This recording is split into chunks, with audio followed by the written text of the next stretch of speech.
ओम गुरु गोविंदाभ्यं नमो नमः। जय श्री जगन्नाथ, जय श्री जगन्नाथ। मो प्रभु जगन्नाथ।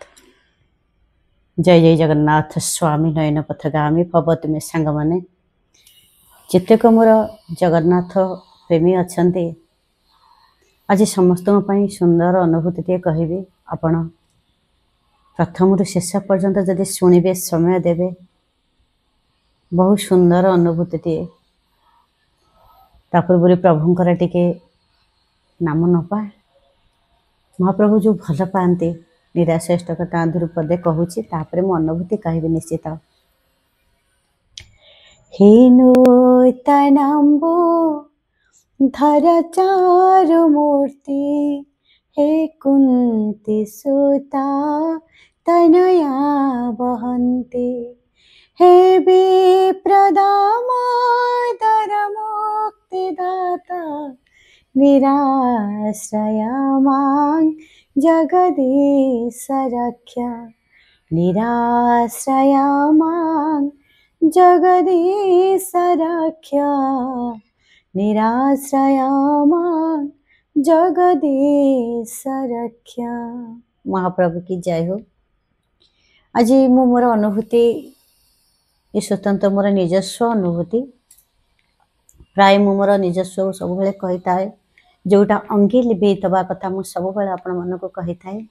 आ बहुत दिन हेलाणी भाभी अनुभूतिटा आ लुचेक रखी पारिबेनी मोर मनर कथा निश्चित कहबी कारण माने मते जेतिकी वर्ष हेलाणी ता धरु 7-8 वर्षर माइनस करिकरी प्राय चिंता करंतु 35 एभव हो साराणी मैं मत आड कला मुझे 8-10 वर्षर होता है से मोर अनुभूति कहूँ प्राय 30-35 वर्ष तलर कथा कहूँ माने शालग्राम प्रति मोर गोटे दुर्बलता थाए महाप्रभुंकर कथा जीवन रे तो मन पड़ा बेलू केते कौन जीवन रे अनुभूति मु पाइछि दुख सुख सबकिछि भितर भी मो अनुभूति प्रभु मते सदा सर्वदा मो पाखे पाखे रही थांती आ देई थांती मध्य एबे से जीवन रे प्राप्ति मोर हैला शालग्राम छोट हेइथिली बहुत छोट हेइथिली मु जते बेले 3 वर्ष रहिथिली बापा घर चली जाइथिले तांकर मुंड खराब हे जाइथिला तेणु करी तापर आस्ते आस्ते दुखे सुखे जाओ बढ़ी चलिलु दिने एमती समय आसिला जे बड़ बापा घरे पूजा चली थाए तांकर शालग्राम आउ लक्ष्मी नारायण सब खाली नारायण लक्ष्मी तांकर पानी रे गोटे पानी ठसला जोड़ा कांसी कहते से सब बेले बहुत समय ताको पकईकरी ठाकुर को पूजा करती जेहेतु आमे सेते बेले छोट सब बेले तांको घरे जाइके मु देखी थाए जे भक्ति बहुत थाए किंतु ज्ञान कम थाए सब बेले निजको निजे प्रश्न करू थाए आउ एते समय कहीं ये पत्थरटा को पानी रे पकाउचंती आउ ठाकुर को एते समय पानी रे पकईकी रखुचंती आ ठाकुर तो अणनिश्वासी हो जाउथिबे पुणी भाविली जेहेतु ज्ञान कम जे नाई बोधे एमती करा जाए कारण से माने बड़ बापा बड़ बो आमर गुरुजन आम ठारू अधिका ज्ञान बड़ बापा भी मास्टर थिले आउ जहाँ भी तांकर माने अधिका निश्चित ज्ञान अच्छी कारण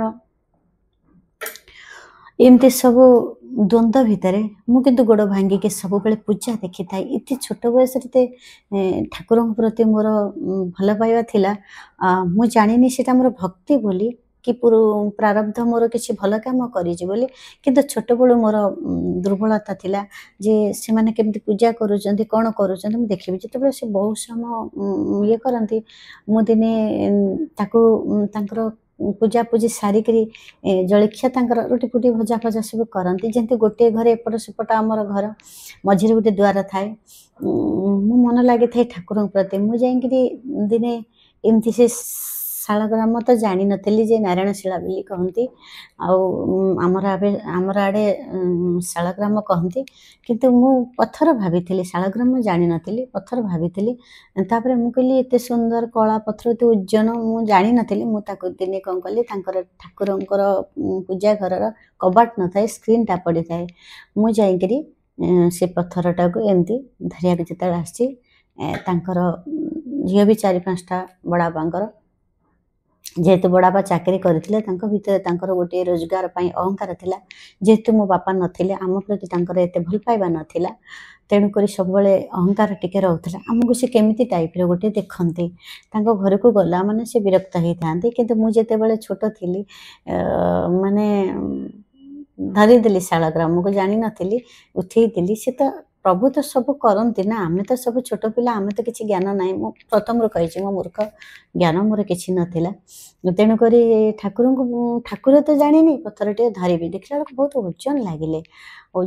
ତେଣୁ ମୁଁ ତାଙ୍କୁ ପଚାରୁଛି, ତୁମେ ଏତେ କଳା, ଏତେ ଓଜନ, ଆଉ ତୁମକୁ କ'ଣ ପାଣିରେ ପକେଇକି ରଖୁଛନ୍ତି, କରୁଛନ୍ତି, ଏମିତି ସବୁ ତାର ମାନେ ମୁଁ ତାଙ୍କ ସହିତ ମୋର କଥା ହେଇଥାଏ। ଏବେ ଜାଣିଲି ସେ ପ୍ରଭୁ ବୋଲି, ସେତେବେଳେ ଏତେ ଜ୍ଞାନ ନଥିଲା।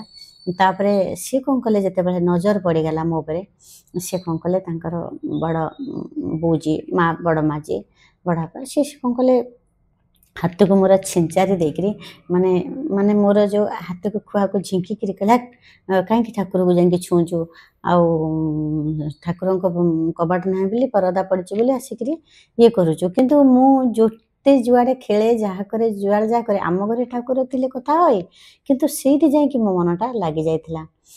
ଦେଖେ ତାଙ୍କର ଏମିତି ପୂଜା କରୁଛନ୍ତି, କେତେ ତାଙ୍କର ଭକ୍ତି, କେତେ ଇଏ ସବୁ, କିନ୍ତୁ କ'ଣ ତାଙ୍କର ଏତେ ଅହଙ୍କାର ଅଛି ବୋଲି, ମୁଁ ତ ଜ୍ଞାନ ନାହିଁ ନା, ଛୋଟ। ସେ ଆମକୁ କେଉଁ ଟାଇପ୍ର, ବାପା ଆମର ନାହାନ୍ତି ବୋଲି ପଳେଇ ଯାଇଛନ୍ତି ଆମକୁ ଛାଡ଼ିକିରି। ଆଉ ଛାଡ଼ିକି ମାନେ ପାଖରେ ଥିଲେ, କିନ୍ତୁ ମୁଣ୍ଡ ଟିକେ ଖରାପ ହେଇଯାଇଥିଲା। ଚଣ୍ଡୀ ପାଠ ଟିକେ ତାଙ୍କର ଭୁଲ ହେଇଯାଇଥିଲା। ଦୁର୍ଗା ନିଜେ କରନ୍ତି, ମୋ ବାପା ଗୋଟିଏ କଳାକାର, ଦୁର୍ଗା କରନ୍ତି। 18 ଭୁଜା ଦୁର୍ଗା କରିକିରି, ମୁଁ ତ ବହୁତ ଏପିସୋଡ଼ରେ କହିଥିବି, ଏମିତି ଚଣ୍ଡୀ ପାଠ ବ୍ରାହ୍ମଣ ଡରିଥିଲା, ବାପା କରିଥିଲେ, ଗୋଟେ ପାଠ ଭୁଲି ଯାଇଥିଲା, ବାପା ପାଗଳ ହେଇଯାଇଥିଲେ। ଯାହା ହଉ ପାଖରେ କିନ୍ତୁ ଥିଲେ, ଆମ ପାଖାପାଖି ଥିଲେ, ବଜାରରେ ରହୁଥିଲେ। କିନ୍ତୁ ଯେହେତୁ କହନ୍ତିନି, ମୁରବୀ ନଥିଲେ, ଗୋଟେ ଘରର ବାପା ନଥିଲେ କି ଗାର୍ଡ଼ିଆନ୍ ନଥିଲେ, ଅଲଗା ଲୋକଙ୍କର ଯେଉଁ ଟାଇପ୍ର ଭାବନା, ତାଙ୍କର ରୋଜଗାର ଅଛି, ଆମ ପ୍ରତି ଟିକେ ତାଙ୍କର ଥିଲା ସେଇଭଳିଆ। ସେ ଛାଡ଼, ସବୁ କଥା ତ କହିହେବନି, ଘରର କଥା। ସେମାନେ ବି ଅନୁଭୂତି ଶୁଣୁଛନ୍ତି, କାଳେ ଖରାପ ଭାବିବେ, କିନ୍ତୁ ଭାବିବାର କିଛି ନାହିଁ। ଯେଉଁଟା ସତ କଥା ମୁଁ କହିଥାଏ, ସେ ହୁଏତ ଅହଙ୍କାରରେ କରିପାରିଥାନ୍ତି, କିନ୍ତୁ ଆମେ ତ ଛୋଟ ନା, ଜ୍ଞାନ ନ ହେଇଥିଲେ ବି ସୁଦ୍ଧା ମନ ଅଛି ସବୁ କଥା।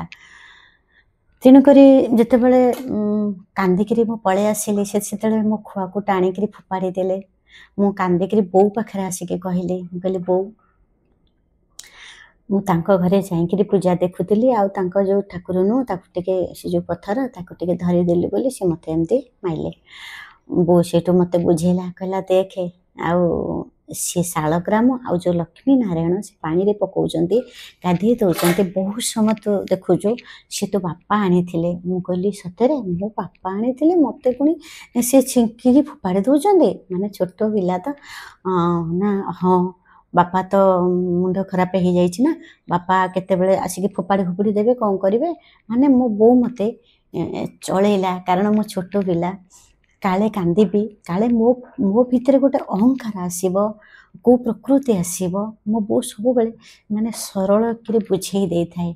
ଅନ୍ତରରେ ତ କ୍ରୋଧ ଆସିଥାଏ, କିନ୍ତୁ ଯେଉଁମାନେ ରାଗି ଲୋକ, ଦୁଷ୍ଟ ସ୍ତ୍ରୀ ଲୋକ, ସେମାନେ ଝଗଡ଼ା କରିବେ, କିନ୍ତୁ ମୋ ବୋଉ ଏତେ ସରଳ ଥିଲା, ନିଷ୍କପଟ ଥିଲା, ପ୍ରଭୁଙ୍କୁ ଏତେ ଭଲ ପାଇବା ଥିଲା। ସିଏ ସେଠୁ ମୋତେ, ମାନେ ଯେଉଁଟା କହନ୍ତିନି ନଖରେ ଛିଣ୍ଡିଯିବ, ତାକୁ ସିଏ କୁରାରେ ଲଗାନ୍ତିନି। ମୋ ବୋଉ ଠିକ୍ ସେମିତି ଥିଲା।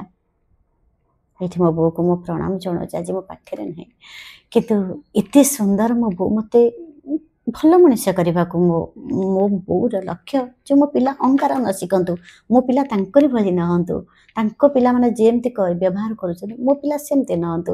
ତେଣୁକରି ମୋ ବୋଉର ମତଲବ ଥିଲା ଠିକ୍ ସେଇଆ, କିନ୍ତୁ ମୋର ଜ୍ଞାନ ନଥିଲା, ମୁଁ ବୁଝିପାରିନଥିଲି। କିନ୍ତୁ ତାପରେ ଏବେ ଅନୁଭବ କଲି, ମୋ ବୋଉ ଯାହା କରିଥିଲା ଠିକ୍ କରିଥିଲା।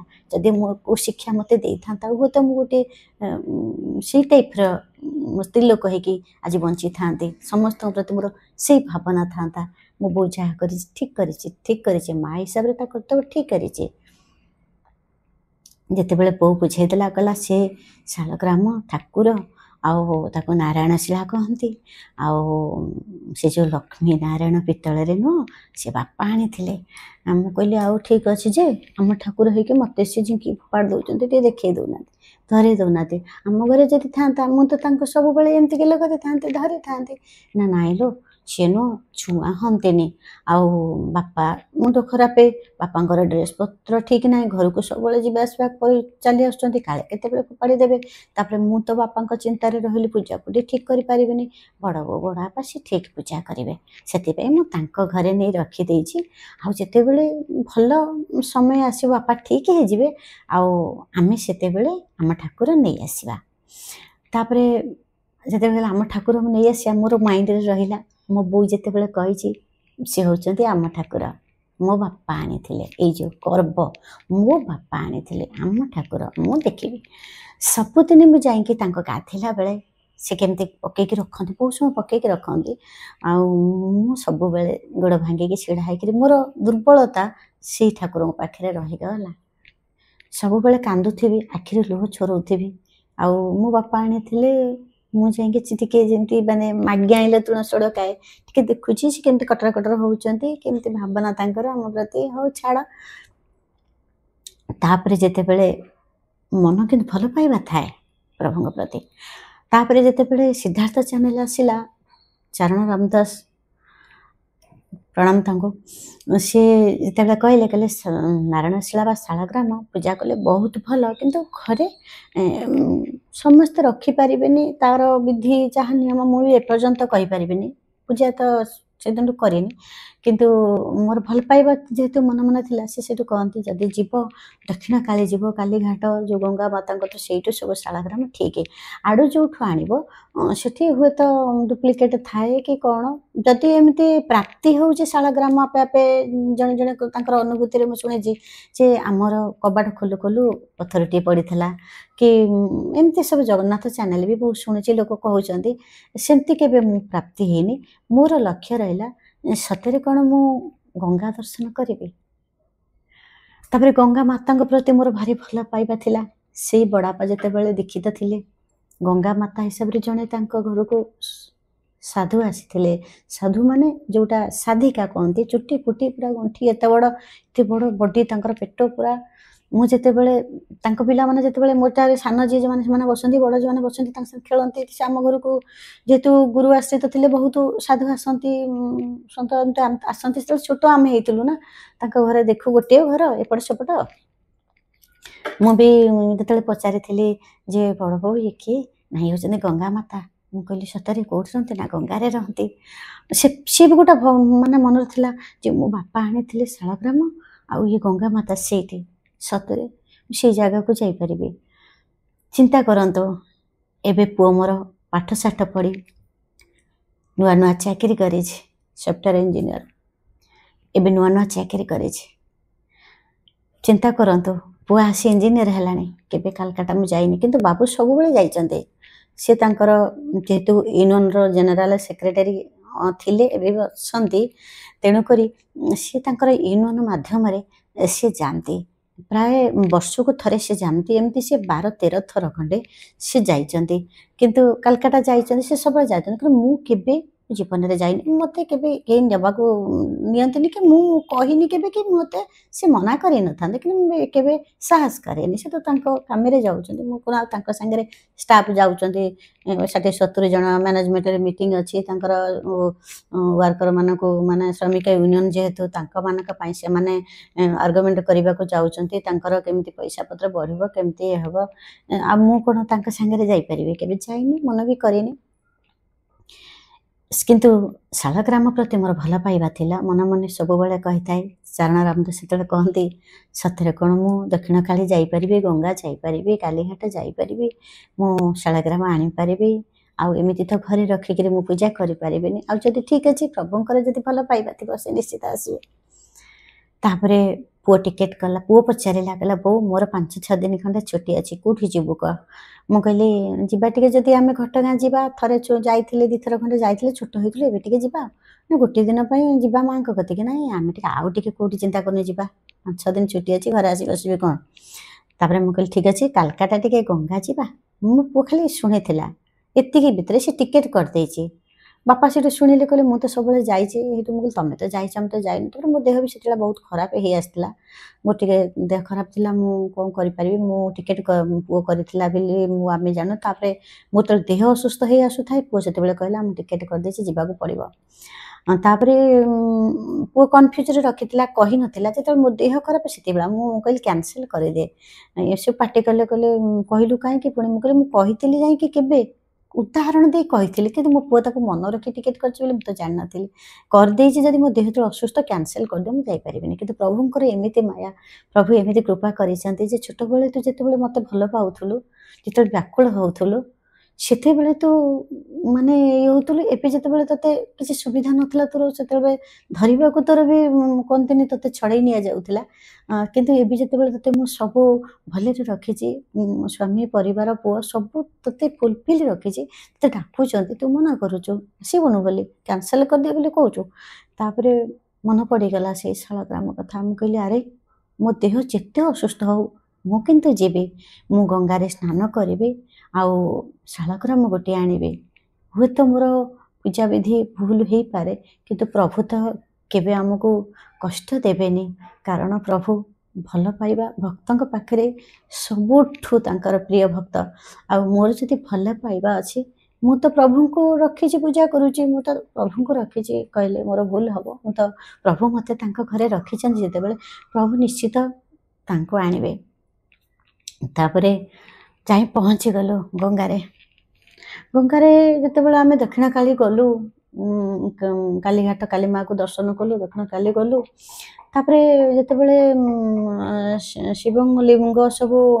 अष्टशुभना कण एमती सब जिते बड़े सबुआड़े बुलिलु देखिलु मत से कहली देख देख ये होती गंगा माता देख गंगा पाखक लगे मुझे कहली मु स्वप्न देखी तो गंगा को गले पैसा पकेबी इठू पैसा पकेले से गछ लगे कारण गछ सब बारी फारी थाए बारी सेपट को होची गंगा लगे ना सी जिते जुआर आसे ये जाके पलि आसे पानी किंतु एबे बारा फार अच्छे गछ पछ मुझे कहली आउ ठीक अच्छे केमी मन कितु होता है टे चाहते ना बहुत बाट एमती बुलवाक जीव एक लगे ये मुझे कहली दूरे की गोटे पैसा पकईदेली तथापि मो मन बुझु न कारण जेहेतु बाबू नुआ सी सीना कालकाटा जाइए किंतु दक्षिण काली कतरू से जानी ना जी तुठ ये अच्छी लोक स्नान करती पूजा विधि करती से ना तापर जो आम सब बुली बालिक कहलु बाहर को बाहरी जा देखला बेलू गंगाकर जो तुठ सब गाधौं पूरा से ही जगार आम जा पहुँची गलु देखला बेलू सब बेपारी गदा होती लक्ष्य पड़गला मोर शालग्राम उपरे आउ जो शालग्राम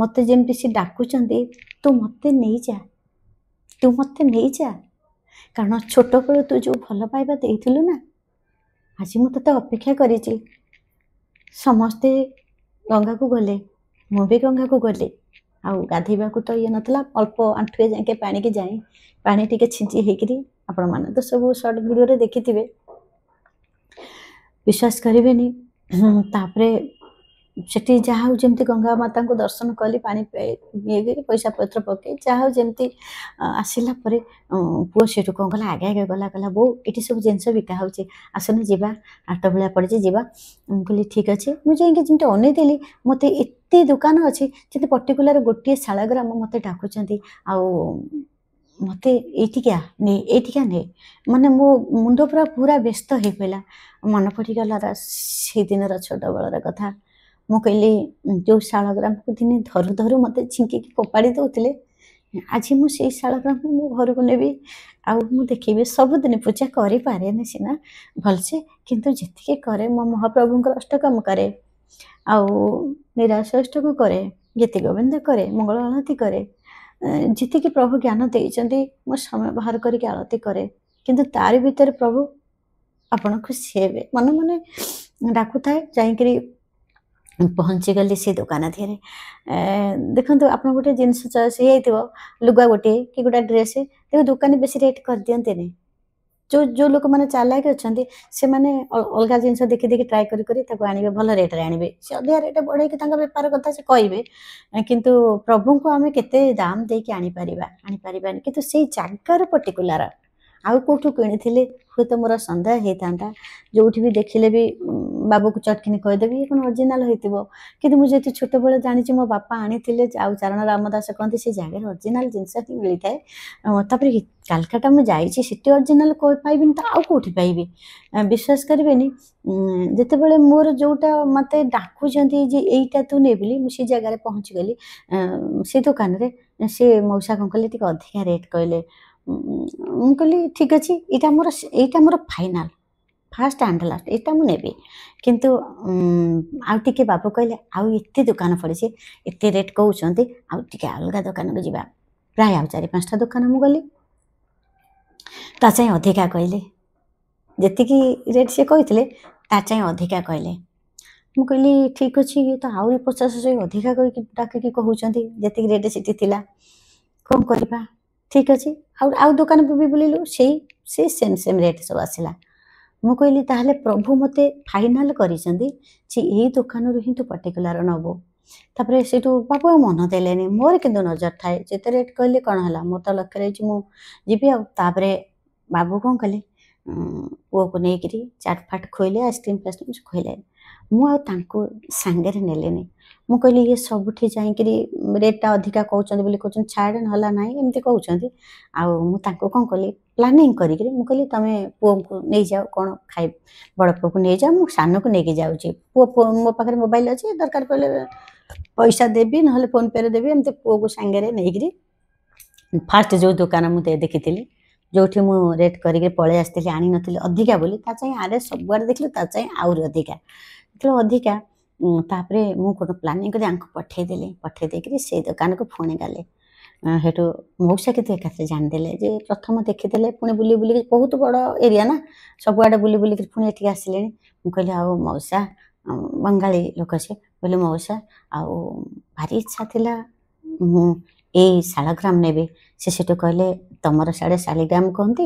आमर आड़े नारायण शिला कहती मुझे कहली हाँ जानी नी आज जानी हाँ नारायण शिला कहती मुझे कहली हाँ मुझे यहाँ को नेबी आपण टे कहतु ना हसीदेले कहले माँ जी रेट मत से कही मुझे नी ताठारू 50 टंका कम रे मत देले कहले माँ ने सेठी मु महाप्रभु को प्रथम धन्यवाद देली जे तांको पाठरे जहाँ रेट पशे आपड़ जो जिनटा भल पाइबे कलर चॉइस हो सी पढ़े 500 कौन 1000 भी दरकार पड़े कह दिखाती तेणुक मुझे कथा मोर मन पड़गला मुझे कहली सबुआड़े बार्गेनिंग चलती प्रभु नहीं था एत रेट कहते आउ कौन जिते आड़े बुलिला परे भी सुधा प्रभु जेहेतु फाइनाल कर मुझी जीवी तो सहित से मौसा 50 टंका माने मना कले ने बोली कहले नाई नाई माँ ठीक अच्छे मुझे कहली मौसा एतिक नब जेहेतु 50 टंका कम करी मुझे से ही राजी हो गले आउ मो सहित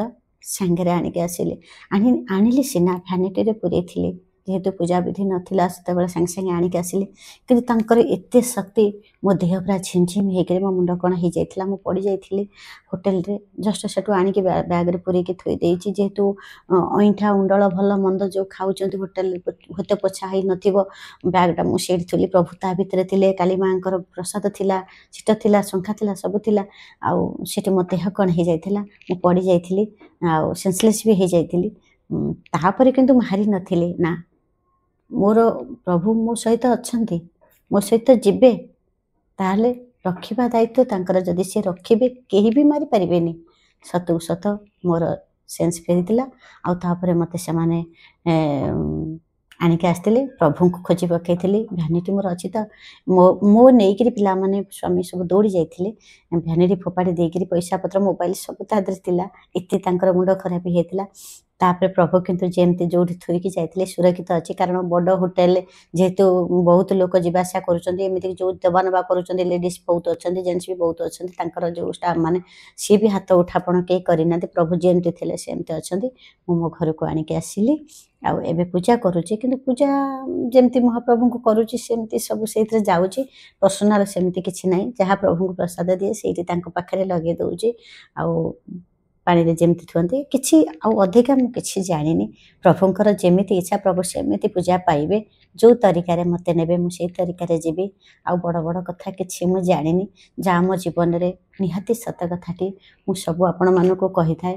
ଆଉ ଏତେ ଦିନ ହେଲାଣି ଯାଇଥିଲି ଭାବିଲି ମୁଁ କିଛି ଏ ଅନୁଭୂତି ଆଉ ଲୁଚେଇ ପାରିବିନି ଜୀବନରେ। ପ୍ରଭୁ ଏତେ ଦିନେ ମୋର ଛୋଟବେଳର ଯେଉଁ କାମନାଟା ଥିଲା, ଯେଉଁ ଭଲ ପାଇବା ଥିଲା, ମୁଁ ଯେଉଁ ତାଙ୍କ ଭାବରେ ତଲ୍ଲୀନ ବିଲୀନ ହେଇଯାଉଥିଲି, ଆଉ ସେ ମୋତେ ଭଲ ପାଆନ୍ତି, ପ୍ରଭୁ ନିଶ୍ଚିତ ମୋତେ ଭଲ ପାଆନ୍ତି ବୋଲି ଏତେ ଦିନେ ମୋର ସୌଭାଗ୍ୟ ମିଳିଲା। 8-10 ବର୍ଷର ହେଇଥିଲି। 35 ବର୍ଷ ପରେ ମୁଁ ଏବେ ପ୍ରାପ୍ତି ହେଇଛି।